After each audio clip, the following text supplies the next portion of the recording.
దేవునికి మహిమ కలుగును గాక. దేవుడు మరో దినాన దేవుడు మనకిచ్చి శుక్రవారం దినాన దేవుడు మాట్లాడడానికి ఆయన కృప చొప్పున మనల్ని కనికరించడానికి దేవునికి కోట్లాది వందనాలు చెల్లిస్తూ ఆన్లైన్లో ఉన్న బిడ్డలు ఆఫ్లైన్లో బిడ్డలు కోసం దేవుడు ఈరోజు ఏం మాట్లాడాలని ఆశపడుతున్నారంటే, యెరూషలేము నివాసులారా యెహోవాకు లోబడండి. కాబట్టి దేవునికి లోబడాలని దేవుని ఆరాధిద్దాము. ఈ ఉపవాసము మరి చేస్తున్న బిడ్డలందరినీ బట్టి దేవునికి వందనాలు చేస్తూ దేవునికి లోబడు అని దేవుడు మాట్లాడుతున్నారు. కాబట్టి దేవునికి లోబడడానికి దేవుణ్ణి ఆరాధిద్దాము. దేవుణ్ణి మరి ఆయన శిలువ యాగాన్ని మనం ధ్యానం చేద్దాము.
నా కోసమే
దేవునికి మహిమ కలుగును గాక. ఆమేన్. హల్లెలూయా.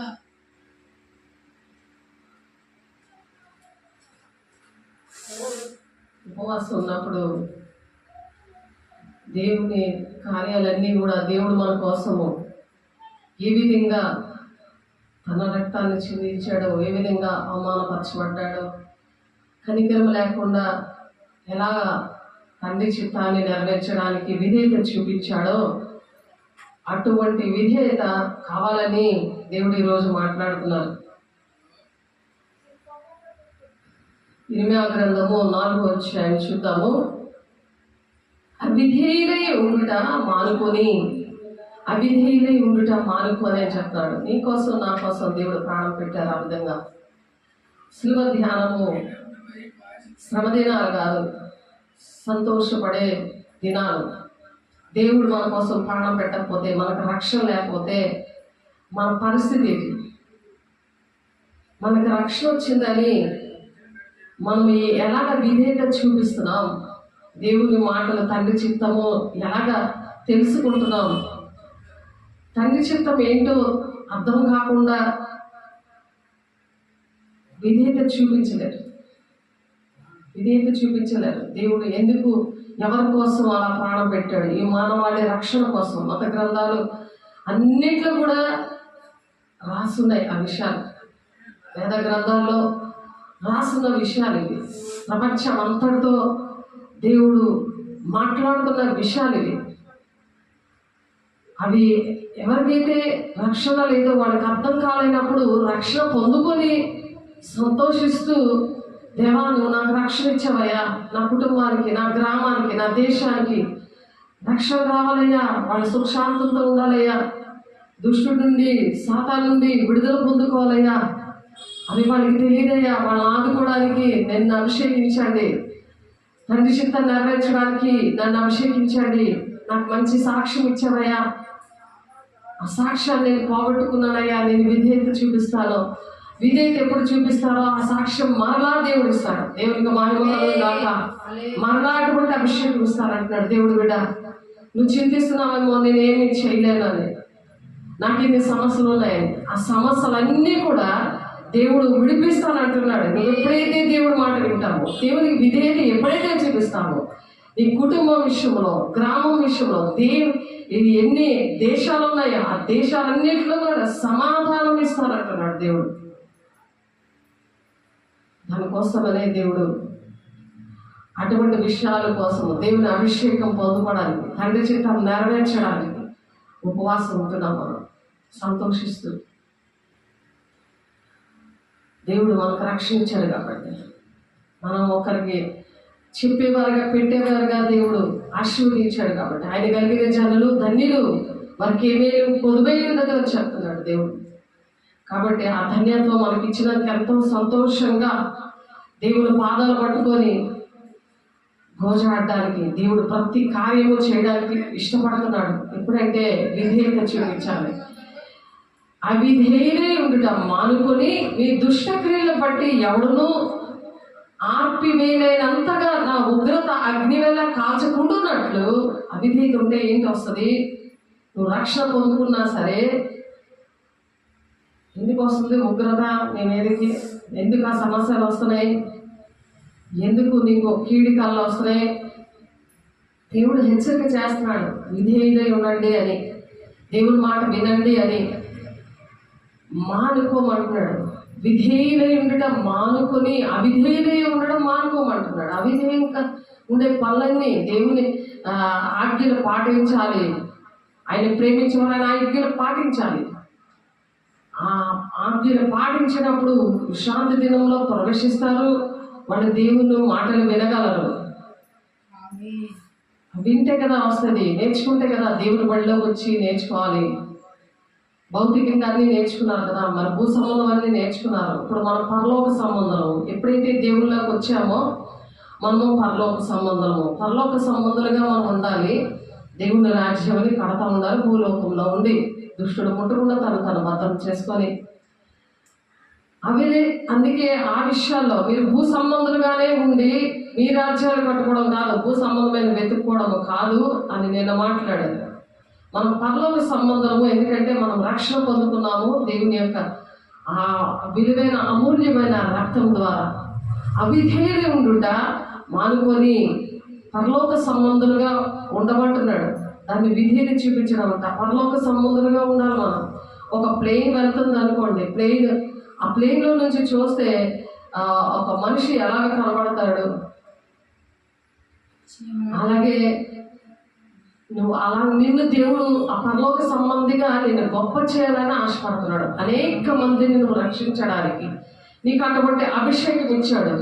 కానీ దేవుని దగ్గర ఈ ఉపవాసంలో నువ్వు విధేయత చూపించాలనుకో, ఏ అభిషేకం అయితే దేవుడు ఇచ్చాడో, ఏ వరాలైతే నీకు ఇచ్చాడో, తండ్రి చిత్తం నీ పట్ల ఏముందని దేవుడు మాట్లాడాడో అవన్నీ కూడా నెరవేర్చడానికి దేవుడు మన మధ్య ఉన్నాడు. దేవుని బిడ్డలారా, దేవుడితో మహిమ కలుగును గాక. కాబట్టి విధేయత చూపించాలి అనే దేవుడు అడుగుతున్నాడు. ఆ దుష్ట క్రియలను బట్టి ఎవడును ఆర్పివేయలేనంతగా దుష్ట క్రియలన్నీ మానేయమంటున్నాడు. నువ్వు దేవుని ఆజ్ఞలు పాటించాలి, సంఘముతో నువ్వు ఉండాలి, వేసే శరీరంలో అవయవంగా నువ్వు ఉండాలి. ఏమి తిందుమా, ఏమి త్రాగుమా, ఏం భుజిద్దామా, నువ్వు శరీరేచ్ఛలతోటి, భూ సంబంధమైన విషయాలతోటే, భూ సంబంధమైన మనుషులతోటే ఉండకూడదు. ఎప్పుడైతే విధేయత చూపిస్తావో, చిన్నగా కనబడతావు కదా ప్లేన్లో ఉంటే, అలా నేను గొప్పగా ఆశీర్వదించినప్పుడు నీ సమస్యలు కూడా అంత చిన్నవిగా కనిపిస్తాయి నీకు. నువ్వు ఎప్పుడైతే భూ సంబంధమైన భూమి మీద ఉన్నావో ఎంత పెద్ద సమస్యలాగా నీకు అనిపిస్తుంది. సాతానుడు ఆ పని చేస్తున్నాడు నీలో ఉండి. నువ్వు ఎప్పుడైతే దేవుని ఆజ్ఞలు పాటించావో సాతానుడు నీతో ఉంటాడు. వాక్యానుసారంగా నడవో, సేవకులతో నువ్వు ఉండవో, సంఘ విషయంలో నువ్వు పట్టించుకోవో, నువ్వు వేరే ఉంటావో, అది మంచిది కాదు. దేవుని బిడ్డ దేవునితో ఉండాలి, సహవాసంలో ఉండాలి. కాబట్టి అవిధేయుడ మానుకొని మీ దుష్టక్రియలను బట్టి ఎవడును ఆర్పివేయలేనంతగా నా ఉగ్రత అగ్ని వల్ల కాల్చకుండునట్లు. అలా అవిధేయత ఉంటే వచ్చే ప్రమాదం ఏంటి? యెహోవా దేవుడు ఏం చేస్తాడట? ఆయన ఉగ్రత అగ్ని వల్ల కాలుస్తాడట. ఆ అగ్ని వల్ల ఆయన ఉగ్రత రాకుండా ఉండడానికే ఉపవాసం, సరి చేసుకోవడం, వాక్యానుసారంగా నడవడం. ప్రతి సమస్య కూడా ఎంత నువ్వు సాతాను గారి ద్వారా నువ్వు నష్టపోయావో, సాతాను మాట విని దేవుడు ఆజ్ఞలు పాటించకుండా తప్పుడు బోధనలో తిరుగుతా, ఎక్కడైనా దేవుడు ఉన్నాడులే అనుకొని దెయ్యముల బోధ వింటూ, కల్పింపబడిన బోధలన్నీ వింటూ నిన్న చెప్పుకున్నాము. అవన్నీ కూడా తీతు పత్రికలో ఉన్నది 1:14-15లో, మొదటి యోహాను 1:4 అధ్యాయం 1వ వచనంలో అటువంటి బోధలన్నీ కూడా మానేసి పరిశుద్ధులు ఒక్కసారి అప్పచెప్పబడిన బోధలో నువ్వు పోరాడాలి. దేవుని బిడ్డ పోరాటం, పరిశుద్ధంగా ఉంటే, విధేయతగా ఉంటే అటువంటి బోధ నీకు నచ్చుతుంది. ఆ విధంగా నువ్వు పోరాడతావు. దేవుని బిడ్డ అలా ఉండాలని దేవుడు ఆశపడుతున్నారు. మొదటి తిమోతి 6:3-5 వచనాల్లో కడవరి కాలంలో ఉన్నాము. చూడండి ఒకసారి మీకోసం చదువుతున్నాను అన్నమాట. మొదటి తిమోతి రాసిన పత్రిక చూడండి. అవిధేయతగా ఉండకుండా ఆ సాతానుడు మరి విధేయత లేకుండా చేశాడు ఆ బోధలు విని. కాబట్టి ఆ బోధలు ఎప్పుడైతే అవన్నీ కూడా విసర్జిస్తారో, కీర్తనలు 26:4 ప్రకారం మీ చేతులు కడుక్కుంటారో, దుష్ట సంఘం నుండి విడుదల పొందుకుంటారో, దేవుడు విధేయత చూపిస్తాడు. విధేయత చూపించిన వారి విషయంలో ఆ ఉగ్రత లేకుండా చేస్తాడు. అందుకనే దేవుడు ఏమంటున్నారు ఇక్కడ? యెరూషలేము నివాసులారా యెహోవాకు లోబడుడి. మనం యెరూషలేము నివాసులము, యెహోవా దేవునికి లోబడాలి. మొదటి తిమోతి రాసిన పత్రిక 6వ అధ్యాయము 3వ వచనం చూడండి. ఎవడైనను మన ప్రభు అయిన యేసుక్రీస్తు యొక్క హితవాక్యములను, దైవభక్తికి అనుగుణ్యమైన బోధను అంగీకరింపక, అదే పరిశుద్ధులకు ఒక్కసారి అప్పచెప్పడిన బోధ అంగీకరించట్లేదు. భిన్నమైన బోధను బోధను ఉపదేశించిన ఎడల భిన్నమైన బోధలు ఉపదేశిస్తున్నారు, వాళ్ళు నేర్చుకుంటున్నారు, ఆ బోధ అంటే ఇష్టపడుతున్నారు, ఇంకొకరికి అదే చెప్తున్నారు. వాడేమీ ఎరగక తర్కములను గూర్చి వివాదములను గూర్చి వ్యర్థముగా ప్రయాసపడుచు గర్వాంధుడగును. వీటి మూలంగా అసూయ, కలహము, దెయ్యము, దోషణలు, దురానుమానములను, చెడిపోయిన మనసు కలిగి సత్యహీనుల దైవభక్తి సాధకమనుకొను మనుష్యుల వ్యర్థ వివాదములు కలుగుచున్నవి.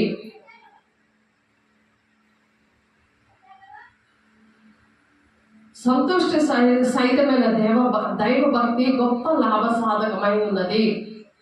అసంతుష్టి సహితమైన ఆ భక్తి మనం నేర్చుకున్నప్పుడు దేవుని ఉగ్రత నుండి విడిపించబడతాం. పరిశుద్ధులు ఒక్కసారి అప్పచెప్పిన బోధలో ఉంటారు. ప్రార్థనలకి జాబ్లు వస్తాయి. దేవుని బిడ్డ ఒకసారి ఆలోచించు, ఎలా ఉంటున్నావో. అటువంటి బోధల నుండి దేవుడు విడిపించిన గాక, దేవుడికి మహిమ కలుగును గాక. మొదటి తిమోతి 4వ అధ్యాయము, మొదటి తిమోతి రాసిన పత్రిక 4వ అధ్యాయం 1 నుండి 5 వచనాలు చూద్దాం. అయితే కడవరి దినములలో కొందరు అబద్ధికుల వేషధారణ వల్ల మోసపరచు ఆత్మలు సాతానాత్మలు దైవ బోధ యందును లక్ష్యముంచి విశ్వాస భ్రష్టులందురని ఆత్మ తేటగా చెప్పుచున్నాడు. అందుకే యెహోవాకు లోబడండి, యెరూషలేము నివాసులారా, రక్షణ పొందుకున్నారు మీరు, దేవుని సంబంధులు, పరలోక సంబంధులు, దుష్టుడు ముట్టకుండా భద్రం చేసుకోవాలి. ప్రార్థన, సహవాసం, రొట్టె విడిచినందు ఎడతెక్కుండాలి. ఆ అబద్ధికులు వాతవేయబడిన మనసాక్షి గలవారే, వివాహము నిషేధించుచు సత్య విషయమైన అనుభవ జ్ఞానము గల విశ్వాసులు కృతజ్ఞతాస్తుతులు చెల్లించి పుచ్చుకొని నిమిత్తము దేవుడు సృజించిన ఆహార వస్తువులకు అన్నిటినీ తిరిగి మానవాళిని చెప్తా ఉంటారు. దేవుడు సృష్టించినవన్నీ మానాలి, అవి తినకూడదు, ఎగురు తినకూడదు అంటుంటారు. కాబట్టి తినకూడలేని వస్తువులు అన్నీ కూడా దేవుడు నేను మాట్లాడారు. లేవికాండం 11వ అధ్యాయంలో ఉన్నాయి ఆ మాటలు, చదివితే ఉంటాయి. కాబట్టి దేవుని ఉగ్రత మన మీదకి రాకుండా ఉండాలంటే యెరూషలేము నివాసులారా యెహోవాకు లోబడండి. యూదాలో సమాచారము ప్రకటించుడి. మీరు ఏదైతే నేర్చుకున్నారో, ఏది విత్తుతారో అదే కోస్తారు. మీరు ఏది నేర్చుకుంటారో అవే పంట వస్తుంది. కాబట్టి పరిశుద్ధులకు ఒక్కసారి అప్పచెప్పబడిన పరిశుద్ధమైన ఆ బోధలో పోరాడాలి. యూదా 1:3 ప్రకారము. కాబట్టి అటువంటి సమాచారము, అటువంటి సువార్తని ప్రకటించమంటారు. యెరూషలేములో చాటించుడి, దేశంలో బోరూదుడి,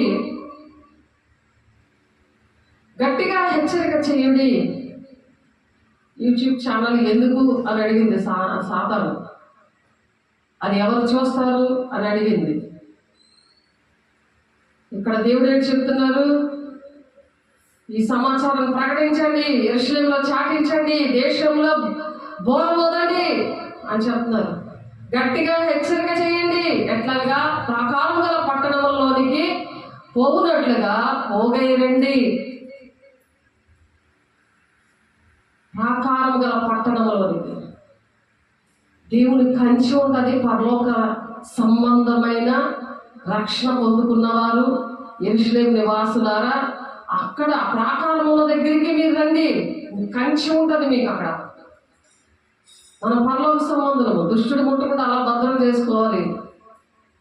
మనం నోవాహు వలె, మరి నోవాహు చక్కగా ఎన్ని సంవత్సరాలు బ్రతికాడు. మనం నోవాహు కోర్సు నేర్చుకున్నాం. దేవునితో నడుస్తూ ఉన్నాడు, కుటుంబంతో ఉన్నాడు, పిల్లలకి అన్నాడు, దేవునితో నడిచి ఆయన ర్యాప్చర్ అంటే కన్నురెప్ప పాటలో ఎత్తబడ్డాడు ఆయన. ఇప్పుడు అలాగా మనం సిద్ధంగా ఉండాలి. దేవునితో నడుస్తూ మనము పరలోక సంబంధులుగా దేవునితో నడుస్తూ ఉండాలి, దేవునితో ఉండాలి. ఎలాగంటే ఇప్పుడు మార్కు సువార్తలో 4:35 నుంచి 39 వచనాలు చూస్తే యేసయ్య ధోనిలో పడుకొని ఉన్నాడు. ధోనిలో ఉన్నాడు. తుఫాను వచ్చేస్తుంటే శిష్యులందరూ కూడా చాలా జడిసిపోతూ ఉంటారు, మీకు చింత లేదా అని అంటారు. అలాగా సేవకుల్లో అడుగుతున్నారు, ఇప్పుడు చింత లేదా, మా పరిస్థితి ఎలా ఉంది, మీరు మా కోసం ప్రార్థన చేయరా అంటారు. ప్రార్థన చేయడం అంటే రక్షణ పొందుకున్న వాళ్ళ దగ్గర దేవుడు ఉంటాడు. యేసయ్య అక్కడ ఉన్నాడంటే నువ్వు భయపడుతున్నావంటే నువ్వు రక్షణ పొందుకొని కూడా దేవుని మీద అవిధేయతగా ఉన్నావు అనమాట. అందుకే భయం వస్తుంది. ఆనాడు పరిశుద్ధాత్మ పొందుకోలేని శిష్యులు అలాగే భయపడిపోయారు. తుఫాను లాంటి శ్రమ వస్తే భయపడిపోతున్నారు. కానీ దాన్ని తొక్కుకొని రోమ 16:20 ప్రకారం సమాధానకర్తైన దేవుడు సాతాను మీ కాళ్ళ కింద చిరగొడతాడు అని చెప్తున్నారు. ఎప్పుడైతే నువ్వు రక్షణ పొందుకున్నావో పరిశుద్ధాత్మను పొందుకున్నప్పుడు ఆ పరిశుద్ధాత్మ దేవుడు నీలో ఉన్నప్పుడు దేవుని సంబంధి కింద లెక్క వస్తాం. కాబట్టి అక్కడ ధోనిలోని మీరు చదివితే అక్కడ దేవుడు తుఫాను ఆగమనగానే ఆగేది, దేవుడు గద్దించాడు అక్కడ. ఎందుకంటే యేసే ఉన్న మనిషిలోని దేవుడు ఉంటాడు అనమాట. పరిశుద్ధాత్మ దేవుడు ఉంటాడు, సహాయం చేస్తాడు. యేసయ్య ఎందుకు అంత సాఫ్ట్గా ఉన్నాడు? పరలోక రాజ్యం అక్కడ బోట్లో ఉంది, ఎందుకలా చింత లేదు అని శిష్యులు అడిగారు. అంటే అలా రక్షణ పొందుకొని కూడా పరిశుద్ధాత్మ పొందుకోలేదు, మేడగది అనుభవం అప్పుడు లేదు. పేతురు కూడా ఎందుకు 3 సార్లు బొంగాడు? పరిశుద్ధాత్మ పొందుకోలేదు. అప్పుడు పొందుకున్నాక పరలోక సంబంధాలుగా తయారయ్యారు, భూమిని తలకిందులు చేశారు. అటువంటి ఆత్మను మనం కలిగి ఉన్నాము. కాబట్టి మనము విధేయత చూపించి విధేయత చూపించడం వాళ్ళ కోసము ప్రార్థన చేయాలి. మనం దేవుడి పని గురి ఎద్దుకే పరిగెట్టాలని పౌలు చెప్పాడు కదా. వెనుకున్నవి మరిచి ముందున్న వాటికే వేగిర పడుతూ గురి ఎద్దుకే పరిగెట్టండి అన్నాడు కదా. అలా పరిగెడుతున్నప్పుడు మన సమస్యలన్నీ ఇంత చిన్న నల్లకలా కనబడతాయి. ఎందుకంటే దినదినము కూడా నూతన పరచబడుతుంటాం కదా. బాహ్య పురుషుడు కృషించుచున్నాను, అంతరంగ పురుషుడు ఎలా ఉంటాడు? నూతన పరచబడుతుంటాడు దినము కూడా. అందుకే మనం అలాగా గురి ఎత్తుగా పరిగెట్టి తండ్రి చిత్తాన్ని ఆ విధంగా నెరవేర్చి మొదటి నీతిని రాజ్యాన్ని మనం వెతుకుతున్నప్పుడు నీ పరలోకం తెలుసు. నీకు ఏది కావాలో ఆ సమస్యలు ఎలాగైపోతాయి కదా ఆటోమేటిక్గా. చిన్న సమస్యలు కాదు, పైకి వెళ్తుంటుంటే పక్షిరాజు యవనం వల్ల పైకి ఎగురుతుంటుంటే నువ్వు ఎలా ఉంటుంది? ఎలా కనబడుతుంది సమస్యలు? నీకు మనుషులు ఎలా కనబడతారు? నీకు నీ ఇంట్లో వాళ్ళు ఎలా కనబడతారు? ఆ సమస్యలు అంతూనే ఉంటావు, కానీ సమస్యలు మాత్రం నీకు అలా కనిపిస్తాయి. నువ్వు అలాగా ఆత్మీయంగా నువ్వు ఎదగాలి, క్రీస్తు కలిగిన సంపూర్ణత గలవారు మగ వరకు అన్ని విషయాల్లో మీరు ఎదగండి అంటున్నాడు. అందుకే ఆనాడు యేసయ్య మరి అక్కడ ఆ సముద్రం మీద నడిచాడు. అలాగే ఆ విధంగా మనము అటువంటి ధైర్యం కలిగి పేతురు కిందకి చూశాడు. నువ్వు అవిశ్వాసమే కాక విశ్వాసమే ఉండు అని చెప్పాడు ఆయన. దేవుడు ఉన్నప్పుడు అటువంటి ధైర్యం వస్తుంది. దేవుడు మనుషులో లేనప్పుడు సమస్యలు పట్టుకొని సాతానుడు అలాగా సమస్యలు చూపిస్తూ ఉంటాడు, అలా ఏడిపిస్తూ ఉంటాడు. ఆ ఉపవాసాలు అన్నీ కూడా వ్యర్థమైపోతాయి. దేవుని బిడ్డ అనారోగ్యం వస్తుంది, వ్యర్థమైపోతుంది. కాబట్టి ఉపవాసం ఉన్నప్పుడు దేవుడు 58:6 ఉంటుంది. దేవునికి ఇష్టమైన ఉపవాసం ఆ విధంగా చేయడానికి మనం ఏంటంటే దేవునికి విధేయతగా ఉండాలి. విధేయతగా ఉండి ఏమంటున్నారు? ఆయనకి గట్టిగా హెచ్చరిక చేయండి.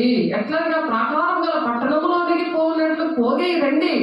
అక్కడికి వస్తే మీరు ఆ ప్రాకారం ఉంటుంది, దేవుని అభిషేకంతో నింపబడతారు. మరి నింపబడి సియోను చూచినట్లు ధ్వజమెత్తుడి. సియోను కొండ మీద దేవుడు వస్తారు కదా. సియోను కొండ అంటే దేవుని యొక్క ఆరాధన అభిషేకంతో పరిశుద్ధులకి ఒక్కసారి అప్పచెప్పబడిన బోధలో ఉన్నప్పుడు పరలోక రాజ్య మర్మములు తెలియపరుస్తున్న సేవకులతో మీరు ఉన్నప్పుడు ఆ సియోను చూచినట్లు ధ్వజమెత్తుడి.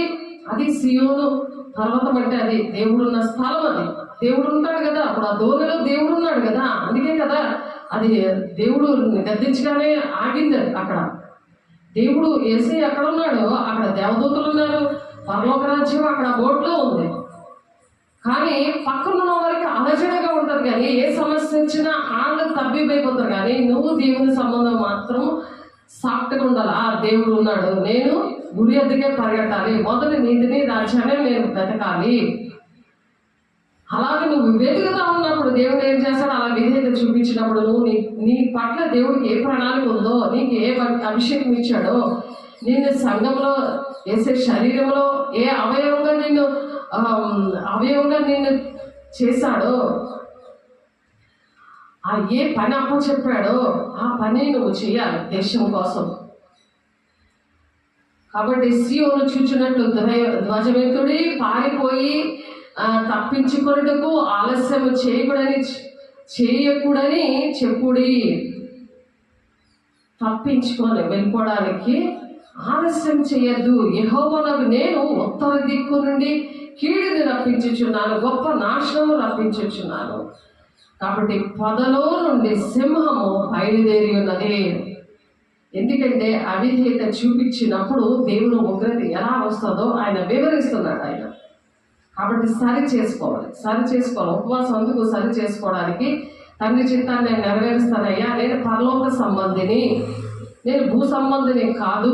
నువ్వు రక్షణ ఇచ్చావు నాకు. నా జీవితంలో ఎన్నో సాక్ష్యాలు, ఎన్నో మేళ్ళు, ఎన్నో అద్భుత కార్యాలు, ఎన్నో మహత్కార్యాలు నా జీవితంలో చేశావు. కానీ నేను విధేయత చూపించలేదు నీ మాటకి. నీకు లోబడలేదు. నీకు లోబడి దుష్టుని ఎదిరించలేదు. దుష్టుడికి లోబడిపోయి దుష్టుడి మాటలు వింటూ నేను భూసంబంధిగా తయారయ్యాను. కాబట్టి నన్ను క్షమించు ప్రభా, నేను గురి యొద్దగా పరిగెడతాను. నీ నీతిని రాజ్యాన్ని నేను మొదలు వెతుకుతాను. సమస్యలన్నీ కూడా చిన్నగా ఈ మటుమాయమైపోతాయి యేసు నామములో. ఆమేన్. అందుకే అలాగ విధేయత చూపించమన్నాడు దేవుడు. తండ్రి చిత్తం అది. అందుకే అక్రమం చేయాలా మీరు పొండి బయట, నాకు ఎవరో తెలియదు అని అంటున్నాడు ఆయన. తండ్రి చిత్తం నెరవేర్చిన వాళ్ళే దేవుని రాజ్యానికి వెళతారు అని చెప్తున్నాడు. అందుకే తండ్రి చిత్తం ఏంటో మనం తెలుసుకోవాలి దేవుని బిడ్డలారా. లేకపోతే ఆయన ఉగ్రత వస్తుందని చెప్తున్నారు. ఆయన ఉగ్రత ఎలా వస్తుంది అంటున్నారు? 24వ వచనంలో ఏమంటున్నారు? దుష్ట క్రియలను బట్టి, మీ దుష్టక్రియలు మానుకోండి, మీ దుష్టక్రియలు బట్టి ఎవడును ఆర్పివేయలేనంతగా నా ఉగ్రత అగ్ని వలె కాల్చకుండానట్లు యూదావారులారా. అలా కాల్చకుండా ఉండాలి అంటే నా మాట వినండి, విధేయత చూపించండి. యెరూషలేము నివాసులారా యెహోవాకు లోబడండి అని చెప్తున్నారు. నువ్వు యెరూషలేము నివాసవి. దేవా, నేను యెరూషలేము నివాసులను నేను గ్రహించలేకపోయాను. నేను సీయోను కుమార్తెని గ్రహించలేకపోయినయ్యా. నన్ను పేరు పెట్టి పిలిచినా నేను గ్రహించలేకపోయినయ్యా. మీకు 4:10 ఉంటుంది ఆ మాట చూడండి. కాబట్టి సీయోను చూచినట్లు ధ్వజం ఎత్తబడుతున్నాడు ఆయన. కాబట్టి అలాగా ధ్వజం ఎత్తపోతుంది. పొదలో నుండి సింహము బయలుదేరి ఉన్నది, జనముల వినాశకుడు బయలుదేరి ఉన్నాడు. నీ దేశమును నాశనము చేయుటకు అతడు ప్రయాణమై తన నివాసమును విడిచి ఉన్నాడు. నీ పట్టణములు పాడే నిర్జనముగా నుండును. నీ పట్టణం పాడేటది నిర్జనముగా అయిపోతుంది. ఇందుకై గోలు పట్ట కొట్టుకొనడి, రోదనము చేయుడి, కేకలు వేయుడి. యెహోవా కోపాగ్ని మన మీదకి రాకుండా మానిపోలేదు. అలా ఉపవాసం అన్నమాట. ఇది యెహోవా వాక్కు. ఆ దినమున రాజును అధిపతులను ఉన్మత్తులగుదురు, యాజకులు విభ్రాంతి నొందుదురు, ప్రవక్తలు విస్మయమొందుదురు. ఏం చేయలేరు యాజకులు, పాస్టర్స్ ఏమి చేయలేరు. మీరు ఉపవాసం కరెక్ట్గా చేయకపోతే వాళ్ళు ఏం చేయలేరు.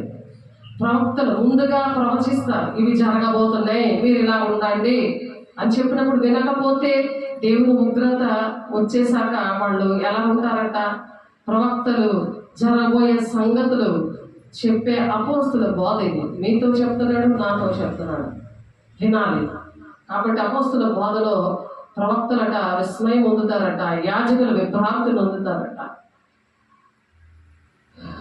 కాబట్టి దేవుడు ముందుగా మనకు చెప్పిన విషయాలు దేవుని దగ్గర విధేయత చూపిస్తున్నామా లేదా అని చెక్ చేసుకోవడానికి నేత్రాలు అడగాలి, ఆత్మీయ నేత్రాలు అడగాలి. 2వ రాజులు 6వ అధ్యాయము 16వ వచనంలో ఉన్నది చూడండి. 2వ రాజులు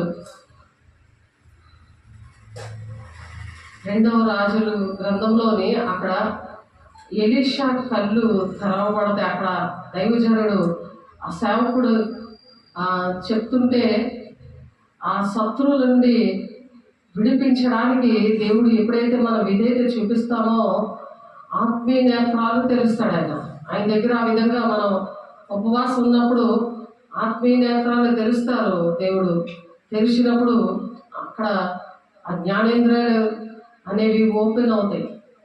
మీరు ఎప్పుడైతే విధేయతగా ఉంటారో మరి మీకోసం ప్రార్థన చేసినప్పుడు మీ మనోనేత్రాలు తెరవబడతాయి. 2 రాజుల గ్రంథం 6వ అధ్యాయము 16వ వచనం. అతడు భయపడవద్దు, మన పక్షంలో ఉన్నవారు వారికంటే అధికులై ఉన్నారని చెప్పి యెహోవా వీడు చూచినట్లు దయచేసి వీని కళ్ళను తెరువమని ఎలీషా ప్రార్థన చేయగా యెహోవా ఆ పనివారి కళ్ళను తెరవజేశాను కనుక వాడు ఎలీషా చుట్టూను పర్వతము అగ్ని గుర్రముల చేత రథముల చేతను నిండి ఉండుట చూచాను. ఉపవాసం ఉన్నప్పుడు దేవుడు ఇష్టమైన ఉపవాసము ఒక క్రమములో చేసినప్పుడు, విధేయత చూపించి చేసినప్పుడు నిన్న దేవుడితో సమాధాన పడడం మనం నేర్చుకున్నాం. ఈరోజు దేవునికి లోబడడం అది నేర్చుకుంటున్నాం. ఈరోజు అలా ఉపవాసం ఉన్నప్పుడు ఆ ఎలీషా చుట్టూను పర్వతముల అగ్ని గుర్రముల చేత రథముల చేత నిండి ఉండడం అక్కడ ఆ సేవకుడు చూశాడు అనమాట. కళ్ళు తెరువు ప్రభా, ప్రార్థన లేకపోతే మీ కళ్ళెలా తెరబడతాయి? టీవీలు, సీరియళ్ళు, సినిమాలు చూసుకొని ఇష్టం వచ్చినవన్నీ కూడా చూస్తూ ఉంటే మీ కళ్ళు పవిత్రంగా లేకపోతే ఎలా కనబడతాయి? కళ్ళు పవిత్రంగా ఉండాలంటే ఈ దేహము దేవుని ఆలయంగా ఉండాలి. ఈ దేహము దీపానికి దేహములకు దీపము కన్ను. కాబట్టి కన్ను తేటకుంటే నీ శరీరం అంతా వెలుగుమయమై ఉంటుంది. అప్పుడు మన నేత్రాలు తెరవబడతాయి.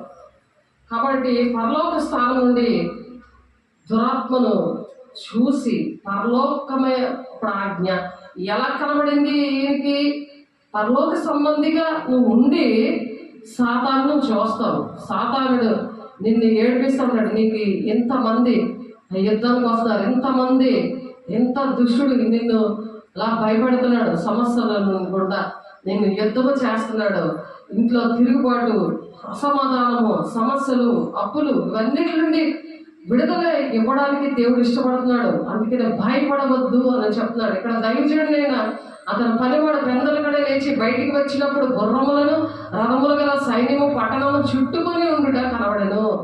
ఆ పట్టణాన్ని చుట్టేసి మామూలు భౌతికంగా అలా చుట్టేస్తే ఎంతమందిని చూసి మరి అలాగా బాధపడుతుంటే భయపడుతుంటే అంతటా అతని పనివాడు అయ్యో నా ఏలిన వాడ మనం ఏమి చేయమని ఆ దైవజనంతో అనగా ఆ దైవజనంతో ఏంటి ప్రభా ఎంతమంది వచ్చేసారని ఎలీషాతో ఆ సేవకుడు అంటున్నాడు. ఆ పనివాడు అంటుంటే నువ్వేం భయపడద్దు, మన పక్షంలో ఉన్నవారు అక్కడ ఇప్పుడు మనకి చుట్టుముట్టారు కదా, వాళ్ళకన్నా మరి శక్తివంతుడు అగ్ని రథాలతో ఉన్నాడు. ఇక్కడ చూడు దేవా వీడి కళ్ళు తెరు అలాగని కళ్ళు తెరిస్తే అగ్ని రథాలతో ఉన్నాడు. దేవుడు వాళ్ళందరికన్నా మించిన వాడు మన పక్షాన ఉన్నాడు. శత్రువులు ఆయన సాతానుడి కన్నా సమస్యల కన్నా శక్తివంతుడైన దేవుడు నీతోటి నాతోటి ఉన్నాడు. దేవుని బిడ్డ, దేవునికి మహిమ కలుగును గాక. కాబట్టి ఎప్పుడైతే నువ్వు విధేయత చూపిస్తావో నీకు మనోనేత్రం తెరుస్తాడు. నీ సమస్యల నుండి నువ్వే సమస్య నుండి బాధపడుతున్నావో ఆ విషయాల నుండి దేవుడు విడుదల ఇవ్వడానికి ఇష్టపడుతున్నాడు. కాబట్టి నువ్వు ఎలా ఉండాలి? పరలోక స్థానం అంటే ఆ రక్షణ పొందుకొని నువ్వు ఫస్ట్ ఏ విధంగా దేవుని అభిషేకంతో ఉన్నావో, దేవుడు నిన్ను టచ్ చేశాడో, ఎలాగ నీతో మాట్లాడుతూ వచ్చాడో, ఎలాగ నువ్వు విధేయత చూపించావో, దేవుని ఆజ్ఞలు పాటించావో అలాగ నువ్వు చేసినప్పుడు దురాత్మని నువ్వు చూస్తావు. నీలో ఉన్న దురాత్మని నువ్వు చూస్తావు. వాడిని నీ చేతులతో నువ్వే కాలుస్తావు. వాడిని రామ 16:20 ప్రకారం దేవుడికి లోబడినప్పుడు దుష్టుడు నిన్ను ఎదిరించినప్పుడు నీ అద్దరుడు పారిపోతాడు. వాడికి అధికారం ఉండదు. దేవునికి విధేయత చూపించకపోతే నీ మీద అధికారం ఉండదు వాడికి. అందుకని అపవాదికి చోటు ఇవ్వద్దు అని ఉంది ఇక్కడ వాక్యం. చూడండి, అపవాదికి మీరు చోటు ఇవ్వడి అని చెప్తున్నాడు. ఎక్కడ ఎఫెసీయులకు రాసిన పత్రిక 4:27 అపవాదికి నువ్వు చోటు ఇచ్చావు. ఎంతసేపు అది దేవుడు మాట వినకుండా, సేవకుల మాట వినకుండా, సంఘానికి నువ్వు ద్రోహం చేసి నీ స్వబుద్ధి మీద నువ్వు ఆధారపడుకొని నీ మార్గాలు సరళం అవ్వట్లేదు. దేవుని రాజ్యం వెళ్ళే మార్గము లేదు. అవిధేయతను బట్టి దేవుడు ఉగ్రత వస్తుందని మాట్లాడుతున్నాడు. దేవుని బిడ్డ ఇర్మియా 4:4 కాబట్టి యెహోవా నువ్వెక్కడ నుండి వచ్చావు అని అడిగితే ఆ అపవాది ఏం చెప్పింది తెలుసా? భూమిలో ఇటు అటు తిరగచ్చు, మరి నేను సంచరిస్తూ వచ్చాను అంటున్నాడు. అంటే ఎవరైతే దేవుడు మాట వినట్లేదో, యెహోవాకి ఎవరైతే అవిధేయతగా ఉన్నారో వాళ్ళ విషయంలో మరి ఒక దేవుని దగ్గర పర్మిషన్ తీసుకొని వస్తుంది సాతాను. యోగు పత్రిక 2:2 యోగు దగ్గరికి ఆ విధంగానే వచ్చింది. యోగు అయితే చాలా భక్తిపరుడు, అవిధేయత చూపించే మనిషి కాదు. కానీ తనకు ఏంటంటే నువ్వు అన్ని ఇచ్చావు కాబట్టి ఆయన నేను ఇలాగా అంత ధనవంతుడు, ఆయనకి అన్ని ఆశీర్వాదాలు ఇచ్చావు కాబట్టి నేను అలాగా అంత భక్తిగా ఉన్నాడు.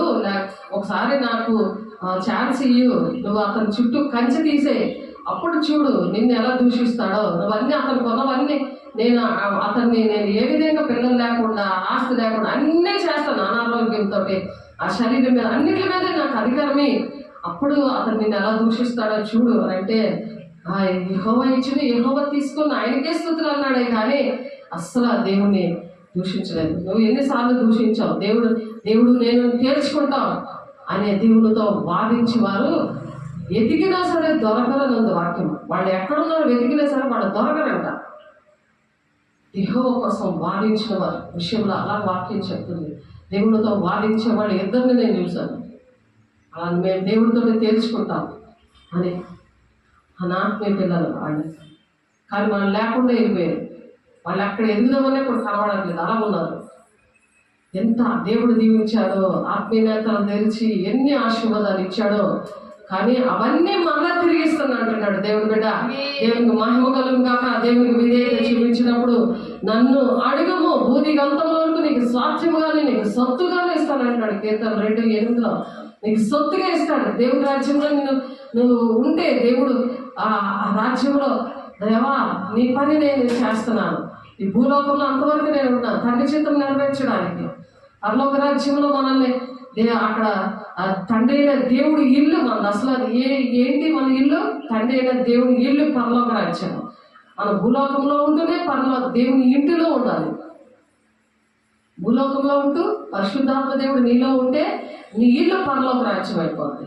దేవుని సన్నిధిలో నువ్వు ఆరాధన చేస్తున్నప్పుడు, మరి ఎప్పుడు ఎడతెగక మనం ప్రార్థన చేస్తున్నప్పుడు, మరి అనుదినము తప్పక కూడుకోండి అంటున్నాడు కదా. అనుదినము దేవాలయం తప్పక కూడుకోవాలంటాడు. అనుదినము దేవాలయం రాత్రి పగలు తెరిచే ఉండాలి. అందుకే అపోస్తలుల 2వ ఆ కింద వచనంలో ఉండదు అన్నమాట. అందుకనే ఎడతెగక తీసుకోమంటారు. ప్రార్థనతో సహవాసమందు రొట్టెలిచ్చేయడానికి ఎడతెగక ఉండమంటున్నారు. ఎందుకంటే అక్కడ పరలోక రాజ్యము ఉంటుంది దేవుని సన్నిధిలో. అందుకే దేవుని వేలతో మీరు దేవుని వెళ్ళగొట్టిన ఎడల పరలోక రాజ్యం మీ మధ్యన ఉంది అని ఉంది. దేవుని జీవగ్రంథంలో మీ పేరు రాసిన మీరు సంతోషించండి అని ఉంది. లూకా 11:20 లూకా 10:20 ఈ 2 వాక్యాల్లో కూడా ఆ మాట అందుకే రాశాడు. అందులో అనుభవంతో దేవుడు నాకు నేర్పించారు. దేవుడికి మహిమ కలుగు గాక. అందుకు పరలోక రాజ్యంలో నువ్వు ఉన్నప్పుడు అక్కడ తండ్రి ఇల్లు అనమాట. అది మన ఇల్లు కాదు, తండ్రి ఇంటిలో ఆయన ఎప్పుడైతే మనకు రక్షణ వచ్చిందో, ఎప్పుడైతే ఆయన ప్రాణం పెట్టాడో, నువ్వు అనుక్షణము ఆయన గాయాలు రేపినట్టు ఉండకూడదు, అనుక్షణము కూడా ఆయన సిలువేసినట్టు నువ్వు ఉండకూడదు. అది విధేయత చూపించబడుతున్నాను. అనేక మంది అలా సిలువ వేస్తుంటే అలాంటి వారికి చెప్పేవారిగా మనం ఉండాలి, అలా ప్రకటించేవారిగా ఉండాలి. అలాగ దేశమంతటా బోరధ్వని వేసి పెద్ద కేకలు వేసి చెప్పమని చెప్తున్నాడు ఆయన. కాబట్టి అలా మనం తయారవ్వాలని దేవుడు ఆశపడుతున్నాడు. ఆ భూమి గంతములో కూడా నీకు ఇస్తాడంట. నువ్వు అటువంటి ప్రార్థన చేస్తే, అటువంటి తీర్మానం చేస్తే, భూ నివాసులందరికంటే కూడా నన్ను అడుగుము, నీకు భూమి గంతముల వరకు నీకు స్వార్థంగా నేను ఇస్తాను. నువ్వు ఎక్కడికి వెళ్ళినా సరే నీకు కంచె వేసి నువ్వు ప్రకటించడానికి ఏర్పాట్లన్నీ నీతో దేవతలు సమూహముతో దేవుడు వస్తున్నాడు. దేవునికి మహిమ కలుగుగాక. అలాంటి ప్రాకారం వేస్తానంటున్నాడు ఆయన. అటువంటి ప్రాకారం గల సన్నిధిలో నువ్వు పెరిగితే, అటువంటి సేవకులతో నువ్వు ఉంటే, అటువంటి వారితో నువ్వు సంబంధం పెట్టుకోవాలి. అప్పుడు పరలోక రాజ్యం నీకు కనెక్ట్ అవుతుంది. పరిశుద్ధాత్మ దేవుడు, ఎందుకంటే ఏలి అభిషేకము రెండింతలుగా ఎలీషాకు వచ్చింది. మరి